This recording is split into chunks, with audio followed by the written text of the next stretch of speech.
En esta clase vamos a seguir trabajando sobre el yo, ¿sí? Vamos a decir que el yo solo puede aceptar de la conciencia aquello que puede controlar y manejar. Todas aquellas energías y representaciones que no son tolerables por el yo son mandadas al inconsciente. Entonces, vamos a ver que la energía puede pasar por tres procesos, ¿sí? Puede no ser aceptada y rechazada por el yo, lo que implica que son mandadas al inconsciente. Esto implica siempre una pérdida de energía por parte del yo, porque requiere mucha cantidad de energía en oposición a aquello que está en el inconsciente. Recuerden que el inconsciente se forma justamente porque el yo rechaza esas representaciones. ¿Cómo sería eso? Por ejemplo, ¿no? Yo tengo ideas o pensamientos sociales o éticos o morales o pensamientos, ¿no?, que están dentro mío sin que yo sepa, pero esos pensamientos, ¿no?, implican en cierta manera que hay otras ideas que no pueden ser aceptadas.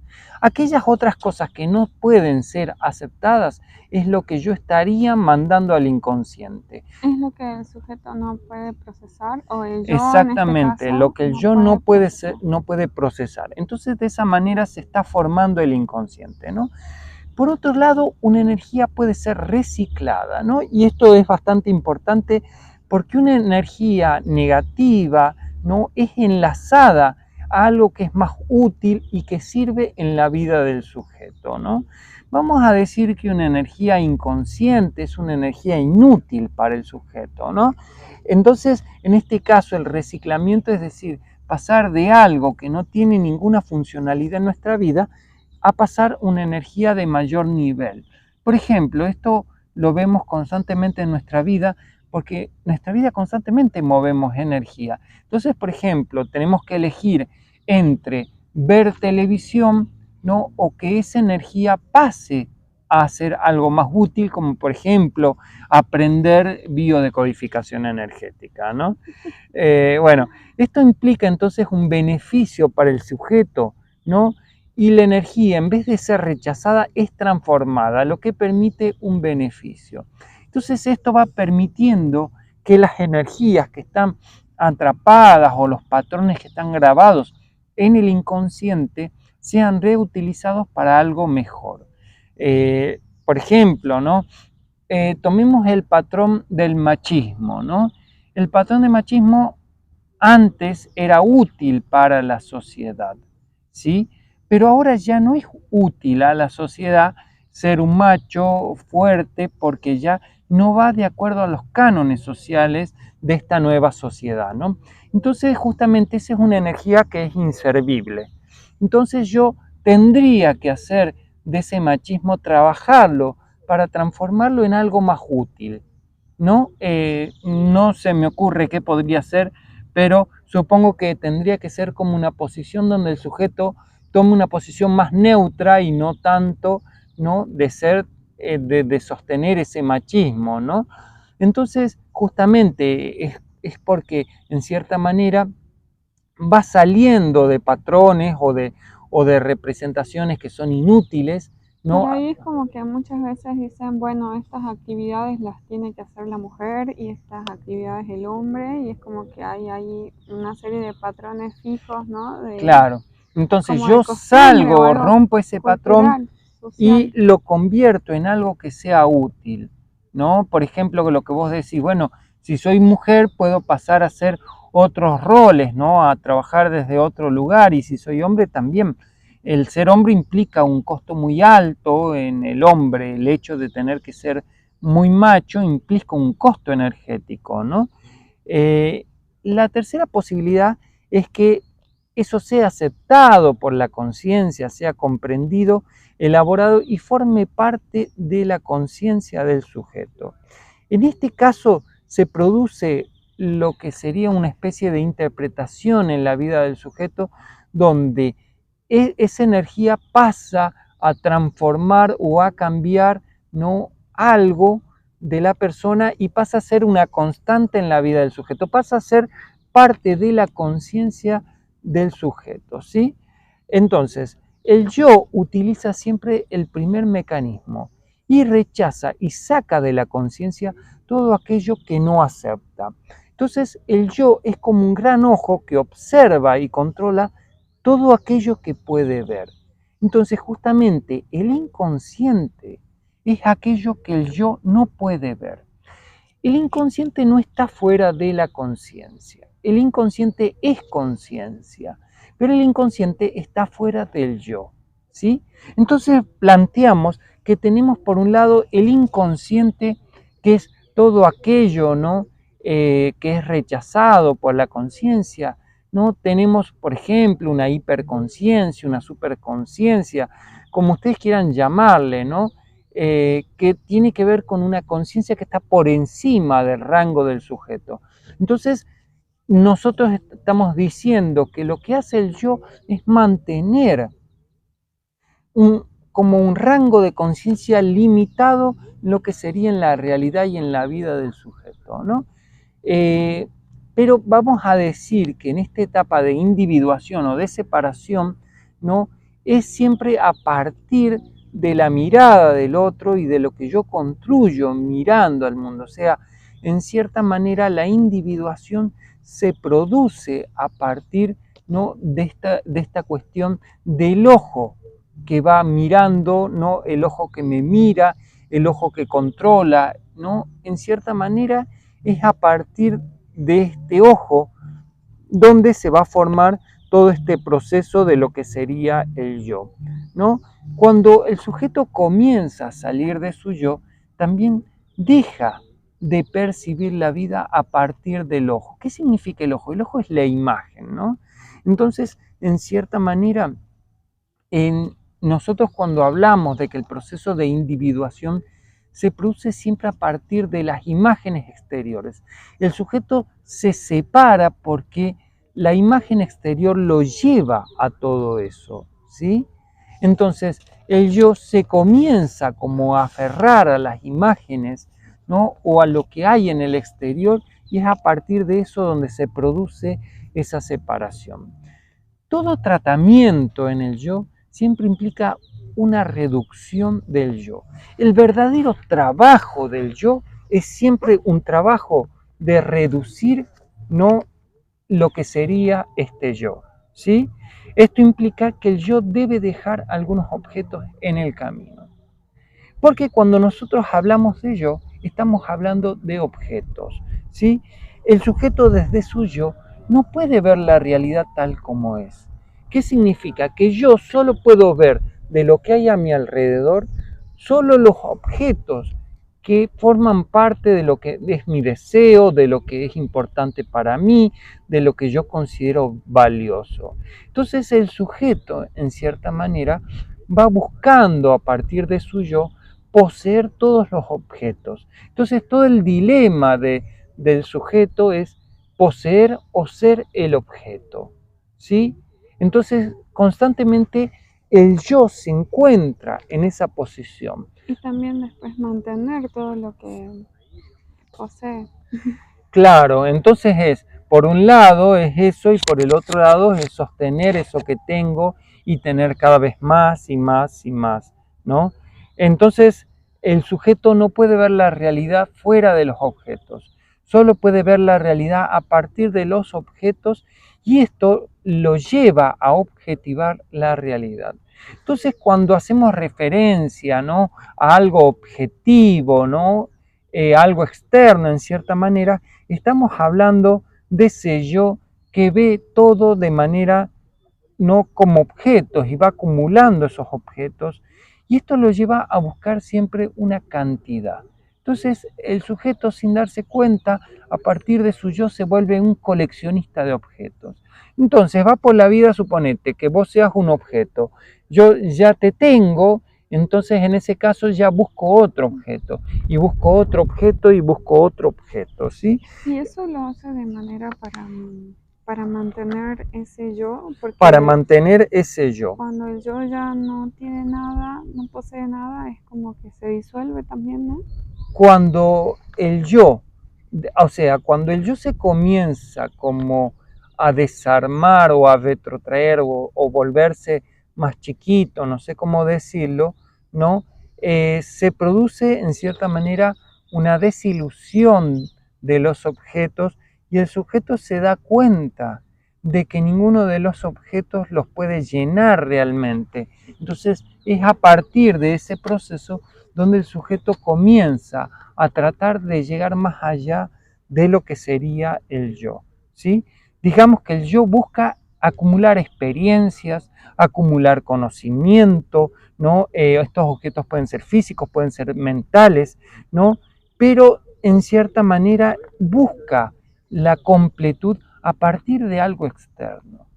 Y como dijimos, si yo intento llenarme a partir de algo que hay en el exterior, luego seré dependiente de ese algo que hay en el exterior. Por eso decimos que todas las personas son adictas. La mayor parte, en biodecodificación decimos, la mayor parte de las personas en el mundo son adictas. ¿Por qué? Porque buscan llenar por medio de objetos externos carencias que hay en el interior de uno, ¿no? Entonces, este yo, en cierta manera, busca por medio de los objetos volverse un ser ilimitado. Pero justamente esto es una trampa, porque el sujeto, cuando posee el objeto, se ata al objeto y esto produce una limitación en el yo. O sea, que mientras que el yo más tenga esos objetos, más conocimiento, más experiencias, más personas, más dinero, más logro, más éxito, más todo tenga, en este sentido, entonces, ese yo va a encontrarse cada vez más limitado. ¿Se entiende la trampa? O sea, que el yo, sin darse cuenta, se autolimita. Cada objeto que va juntando en su realidad, cada experiencia, cada conocimiento, se vuelve en su propio límite, su propia cárcel. Entonces, el sujeto, por medio del yo, comienza a formar su propia cárcel a partir de los objetos externos. Entonces, hablar de una liberación del sujeto, hablar de un trascender, de un crecer interiormente, es ir liberándose de esas limitaciones internas, de esos objetos internos que lo atan al yo. ¿Sí? ¿Se entiende eso? Entiendo. Bueno, el yo entonces busca siempre poseer algo en el plano físico, porque justamente no puede controlar aquello que no es físico, ¿sí? Entonces vamos a decir que el yo se basa siempre en la cuestión de la posesión. Esta posesión, cuando comienza a salir del campo de lo físico y comienza a entrar en el campo simbólico, se va a convertir en poder. ¿Qué significa este poder? Bueno, el poder refiere a que ya no es aquello que tengo que tener de manera física, sino de manera simbólica. Este objeto simbólico representa el objeto físico. Por ejemplo, ¿no? Yo puedo tener una moneda virtual. Esta moneda virtual simboliza lo que sería en cierta manera, ¿no? Tanta cantidad de dinero o algo así, ¿no?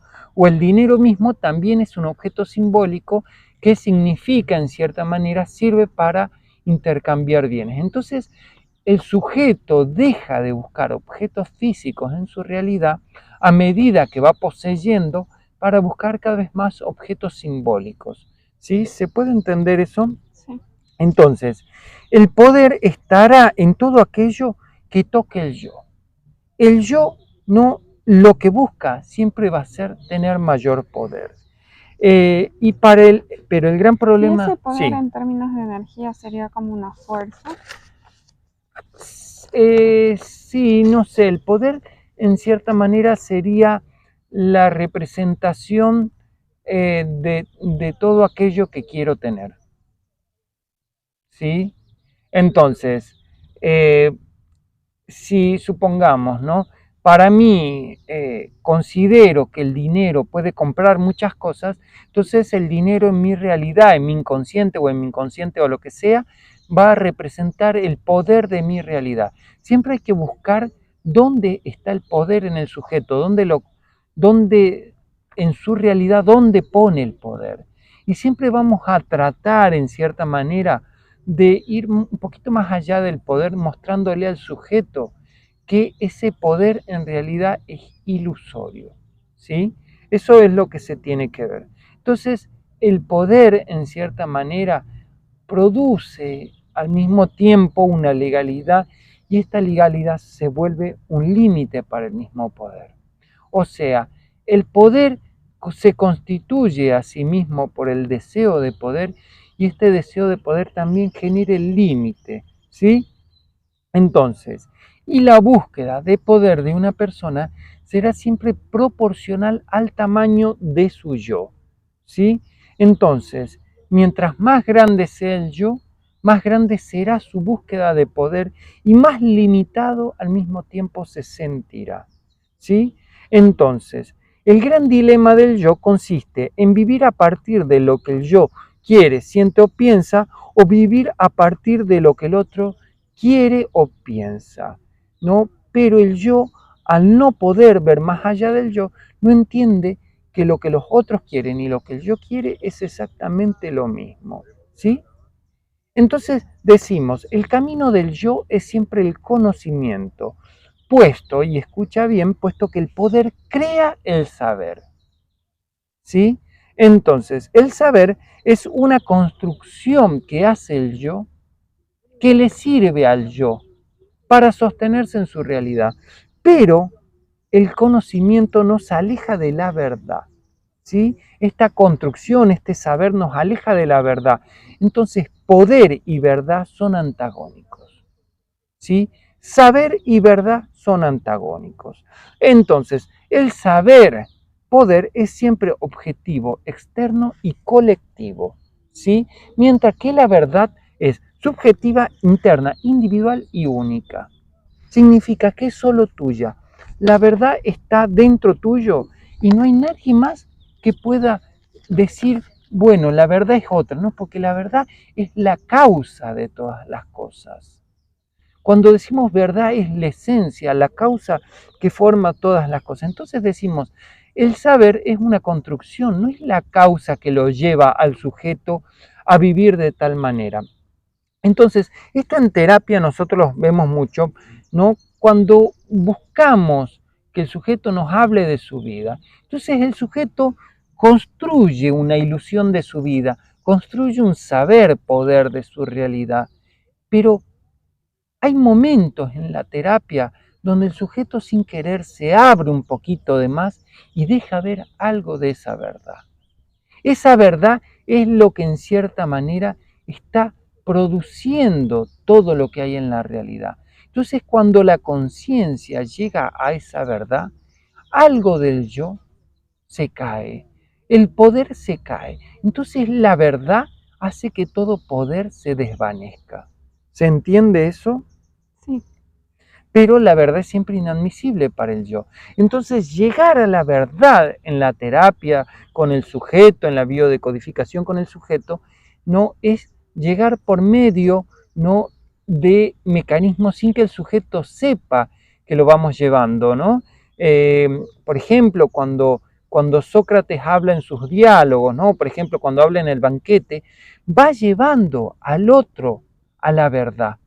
No, en ese discurso, en los discursos de Sócrates, se ve muy claro cómo por un lado se construye el saber y por el otro se va llegando a la verdad.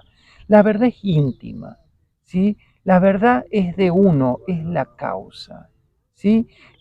El saber se construye. Entonces, la verdad se muestra cuando el sujeto ha dejado o ha perdido el control por 2 minutos o 3 minutos, ¿no?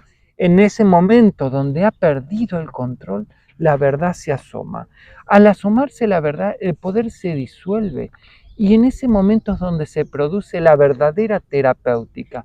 Ahí es el punto donde los síntomas, que son una construcción en base a la defensa del yo, se desarman. ¿Se puede entender eso? sí. Y bueno, vos dijiste que el yo es limitado también. Sí, Entonces, se puede decir como que le faltan herramientas o mecanismos para poder llegar a esa verdad. exactamente. No, perdón, no. El yo no es que le faltan herramientas para llegar a esa verdad. El yo es opuesto justamente a la verdad, ¿no? Justamente el yo y la verdad no son iguales. Entonces, el yo, por muchas herramientas que tenga, mientras más herramientas tenga o más poder tenga, más se va a alejar de la verdad. Pero el yo entonces es como que está Mira, por ejemplo, separado de la te conciencia. doy un ejemplo, ¿no? ¿Quién sos vos? No sé. Justamente. Bueno, si yo te digo, por ejemplo, ¿quién sos vos? Vos me decís, bueno, soy Juanita, Sí. soy Lucrecia, soy. Bueno, en eso no es el sujeto el que habla, Es es la el yo, construcción del yo. es la construcción del yo. La verdad es como justamente vos la decís, yo no sé quién soy, ¿no? Bueno, justamente. Bueno, entonces tenemos que ver siempre que el poder del que el yo, ¿no? El poder ese que el yo tiene, siempre será proporcional al miedo que tenga una persona interiormente. Entonces, A mayor poder, mayor miedo. a mayor poder, mayor miedo. Cuando no hay en la persona miedo alguno, no hay necesidad de luchar, no hay necesidad de tener poder. Entonces, justamente, el yo, ¿no? En este caso podríamos decir, ¿no?, que se basa en el poder para evitar el miedo. Cuando no hay miedo, no hay necesidad alguna de tener algún tipo de poder. ¿Se entiende eso? Entonces, el poder reacciona ante cualquier amenaza de pérdida que pueda sufrir el yo. ¿Sí? Entonces, el miedo es siempre perder, ¿no? Y el poder es la herramienta para no perder. Entonces, tenemos 3 puntos ahí. Por un lado, el miedo. Por el otro lado, el deseo. Y por el otro lado, el poder. Son 3 elementos que están totalmente conectados. Por un lado, el poder no se enlaza al deseo, porque el poder será siempre la búsqueda, ¿no?, de ese deseo. Es como el motor para Sí, llegar al deseo. ¿sí? Entonces, por un lado, entonces será el poder y el deseo estarán enlazados. ¿Cuál era el tercer? El miedo, entonces, será la causa del deseo, ¿sí? Entonces, justamente, ¿qué es lo que deseo? Aquello que no puedo tener, aquello que me falta, aquello que puedo perder. Siempre que hablemos de la palabra pérdida, estamos hablando en cierta manera de deseo y en cierta manera de miedo y de poder, ¿sí? Entonces, vos fíjate que aparece una palabra opuesta, que sería la de renuncia, ¿no? La de renuncia es cuando el sujeto acepta la pérdida. ¿Y qué pasa cuando se acepta la pérdida? Ya no hay miedo. ¿Y qué pasa si no hay miedo? No hay deseo. ¿Y qué pasa si no hay deseo? No hay poder. El sujeto ya no se defiende ante la vida, ¿sí? Eso sería la posición en la que tendríamos que tratar de llegar constantemente, ¿no? Y es como que también obtiene cierta ganancia y hay una ganancia bastante grande ya energéticamente. deja de ser limitado también. Justamente la fuerza que establece el yo para oponerse a la realidad es demasiado grande.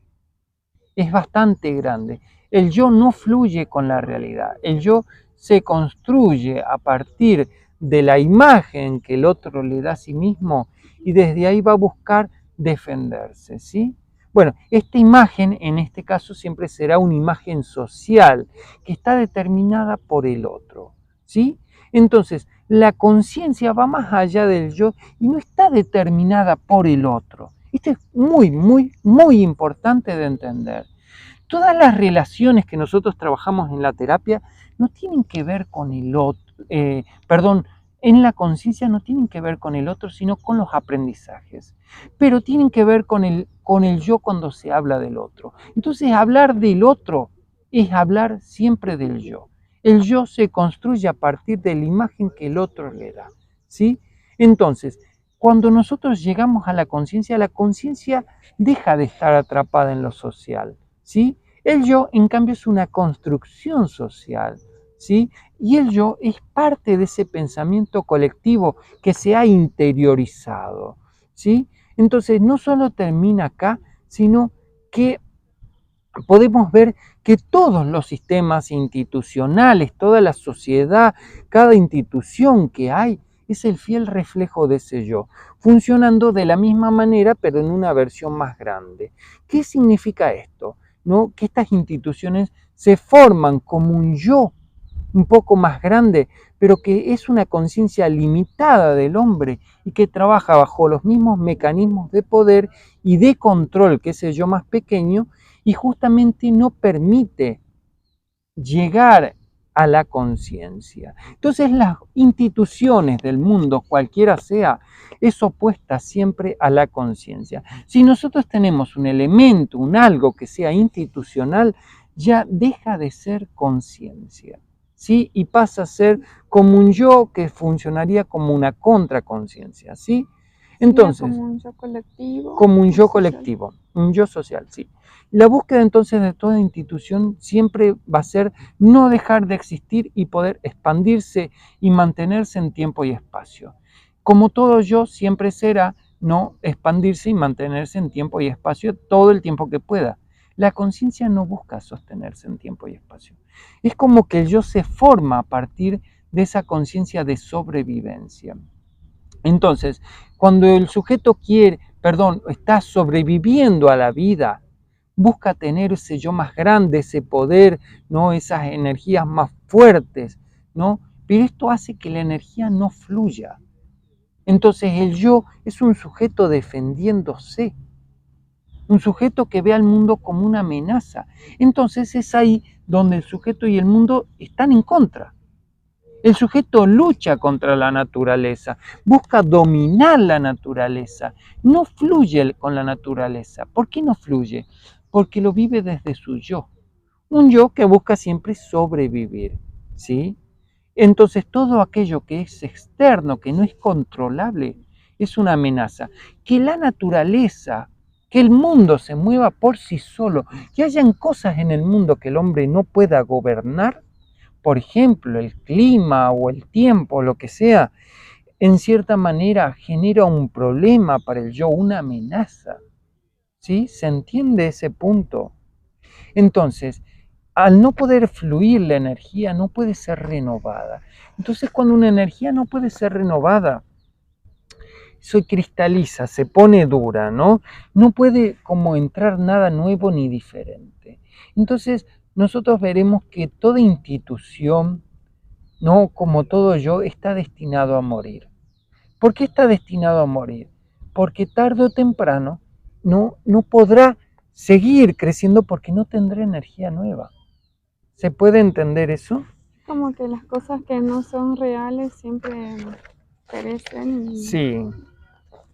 La pregunta entonces es, si el yo no se puede alimentar de energía nueva y renovada, ¿de qué se alimenta? ¿Sí? Bueno, esa es la pregunta que todos deberían hacerse en su propia vida. Si yo no estoy alimentando mi mente con energía nueva, ¿con qué estoy alimentando mi mente? ¿Estoy alimentando mi mente? ¿Estoy alimentando mi ser energético? Bueno, entonces, el yo es la cárcel de la conciencia y es su límite. El yo siempre va a estar ofuscando cualquier tipo de toma de conciencia y de crecimiento personal. ¿Sí? ¿Se puede entender eso? Sí. Bueno, entonces hay que entender, ¿no?, que en cierta manera, cuando nosotros decimos, bueno, ¿de qué se alimenta ese yo? Bueno, el yo se alimenta como de la basura que generan los otros yoes.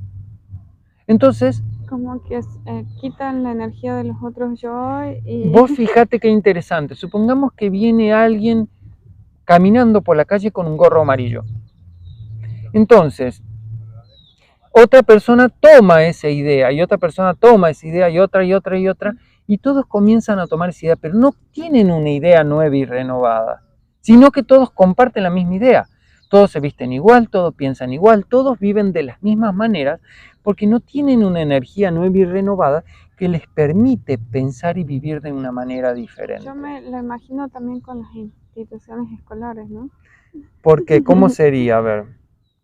Como que no hay un cambio y se sigue sosteniendo esa forma de educación. Sí. Bueno, ahora justo que estás hablando de educación, ¿no? Tenemos que decir que todo patrón distorsionado del yo, ¿no? Porque el yo toma patrones que el yo no sabe si están distorsionados o no. Bueno, cuando el yo toma estos patrones distorsionados, ¿no? Siempre va a tener una consecuencia para el cuerpo. O sea, lo que no pueda entender el yo, lo que no pueda expresarse en la conciencia, ¿no? Se expresará en el cuerpo. El cuerpo es parte de nuestra conciencia y es justamente la parte más inconsciente de nuestra conciencia. Entonces, la enfermedad será la reacción del cuerpo, y escucha bien, a lo que el yo crea. Entonces el yo va creando una realidad constantemente, ¿no? Y la enfermedad es la cura que realiza el cuerpo ante ese yo. Es ¿Sí? como una defensa de esa Es como energía que una está defensa contra la conciencia distorsionada. del yo distorsionada. Entonces, es la defensa del cuerpo a la falta de entendimiento de la causa-consecuencia generada por el yo. ¿Sí? Entonces el cuerpo reacciona frente a lo que el yo causa, mostrándole lo que debe cambiar constantemente. ¿Sí? La energía que sale del yo también es como que se mantiene dentro de uno ¿Sí? y Pero vos fíjate que el gran problema no se encuentra en la enfermedad, porque mientras que el yo y las instituciones buscan curar la enfermedad es simplemente algo que nos está mostrando lo que nosotros tenemos que cambiar. Entonces, cuando nosotros queremos eliminar la enfermedad, lo hacemos para querer seguir sosteniendo el yo. Y justamente la enfermedad se va a disolver por sí misma cuando el sujeto tome conciencia, libere algo de esos patrones distorsionados que tiene el yo. ¿Sí? ¿Se puede entender eso? sí. La verdadera cura entonces se logra cuando hay una toma de conciencia. El sujeto se hace responsable de lo que está pasando realmente en su vida, ¿no? Y se produce un cambio en la vida del sujeto.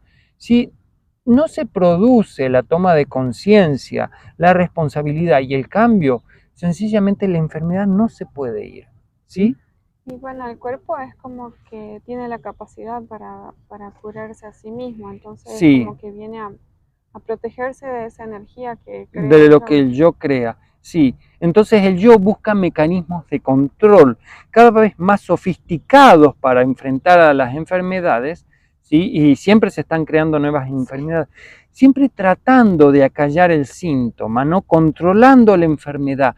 Esto es lo que en la ciencia médica le dicen tratamiento. Dice, bueno, esta enfermedad no tiene cura, pero tiene tratamiento. Vamos a tratar las enfermedades. Convengamos que tratar las enfermedades genera un gran negocio, ¿no? Entonces vamos a tratar las enfermedades, pero no vamos a curar. ¿Por qué? Porque la cura implica que el yo, ¿no? El yo sí ceda a una toma de conciencia, que el yo ceda un espacio, ¿no? Entonces el yo lo que hace es eternizar, ¿no? O mantener la posición del sujeto que lo lleva a actuar, a pensar y a vivir siempre de la misma manera, impidiendo una toma de conciencia. Y muchas veces esos tratamientos es como que también generan más enfermedades, ¿no? Porque Sí, tal vez me curo, me sano una parte del cuerpo, pero por otro lado también me estoy enfermando porque es como algo externo que viene a invadir mi cuerpo también, ¿no? sí. Y hay que tener mucho cuidado con el tratar las enfermedades. Si yo, por ejemplo, no estoy tratando algo, pero no he cambiado de posición, no he sacado la causa de eso, eso va a implicar que es como si nosotros no estuviéramos como haciendo, como vos imagínate como si tuviéramos una puerta que no permite entrar, no lo que hay afuera. Entonces cerramos la puerta y ponemos valla y no dejamos pasar. Pero no vemos que lo que está pasando afuera es cada vez más grande, más grande, más grande, hasta que llega un punto donde eso entra con todo, se expresa y es tan grande que no podemos hacer nada contra eso, ¿sí? Entonces, no es solo que el cuerpo nos habla, sino que todo a nuestro alrededor constantemente nos habla. Pero el problema del sujeto es que nunca escucha. El yo. Perdón, el problema del yo es que el yo no quiere escuchar nada, ¿sí? Quiere controlar, ¿sí? Entonces, la conciencia siempre se está expresando en cada parte de nuestra realidad. Por eso decimos, la mente no está dentro del sujeto, está en todo lo que hay alrededor del sujeto. La toma de conciencia es ir viendo todo lo que hay en la realidad del sujeto, ¿sí? Entonces el yo no quiere escuchar. Entonces nuestros sueños, las personas que nos rodean, lo que comemos, nuestros síntomas, nuestras enfermedades, todo lo que hay en nuestra realidad, nuestro trabajo, todos son mensajes a decodificar y a traducir, ¿no? Justamente fuera del yo, donde el sujeto puede entender el mensaje que el yo no quiere ni puede entender, ¿sí? El sujeto puede entender el mensaje, pero el yo no lo quiere aceptar. Ese es el problema. Entonces dijimos que la mente es todo lo que hay alrededor. Cuando la conciencia sale de ese yo, puede ver más allá de este y puede ver la mente. Pero mientras que el yo es el que mira la realidad, solo podrá ver lo que el yo quiere ver, ¿sí? Entonces solo se puede ver lo que el yo quiera ver en la realidad. Tomar conciencia siempre implicará un cambio de posición que viene justamente luego de una crisis en la vida del sujeto, ¿no? Una ruptura en el yo, un quebrantamiento, ¿no?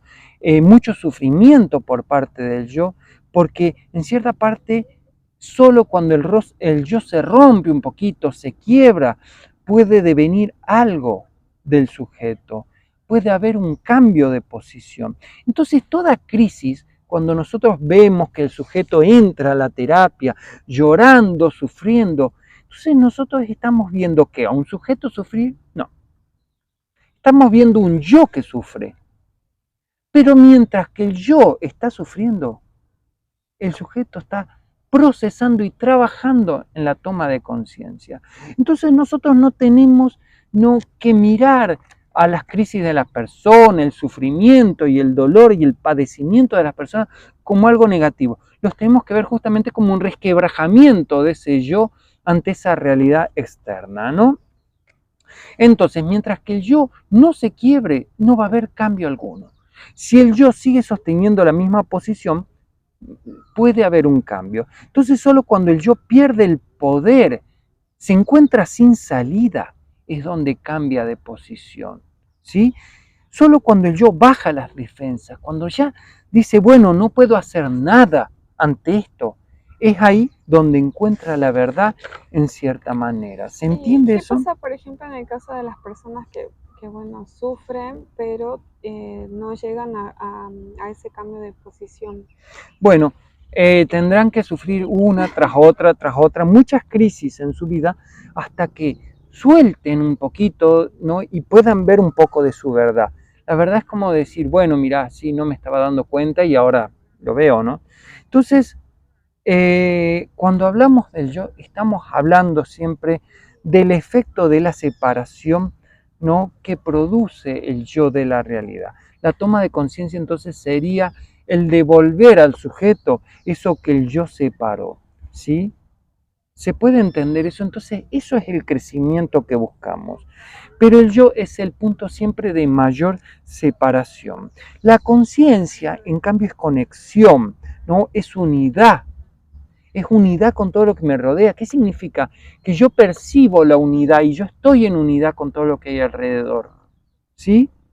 Entonces, y vos fijate que también pasa que el yo es el que produce la mayor cantidad de lo que serían, ¿no?, pensamientos en el sujeto.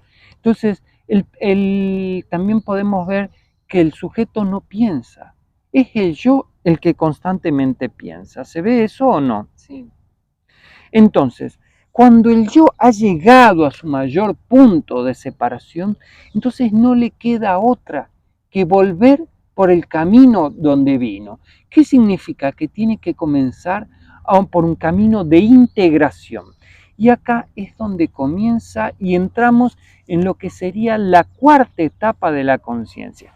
Yo solo voy a hablar de 4 etapas en la conciencia porque justamente entrar a lo que sería la quinta, la sexta y la séptima etapa de la conciencia, no está todavía preparada la conciencia humana para entender lo que serían esos tipos de conciencia, ¿no? Pero vamos a llegar a la cuarta etapa, donde la conciencia deja de buscar la separación para buscar la conexión, ¿sí? Comienza a sentir y experimentar toda la totalidad en su interior. Esto es bastante importante, o sea, porque la conciencia ya no está solo en lo que el yo quiere ver, sino que puede ver todo lo que hay más allá. Es como que aquí comienza a unir todas las partes que el yo separó. Exactamente. Comienza a sentir a los demás como si fueran partes suyas, a las emociones y los sentimientos son de todos los demás seres, son sentidos en el interior de uno.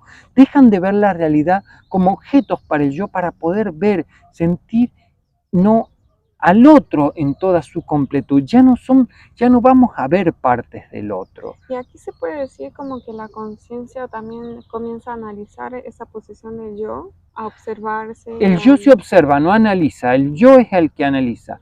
La conciencia simplemente comienza a observar al yo y comienza como a dejarlo de lado.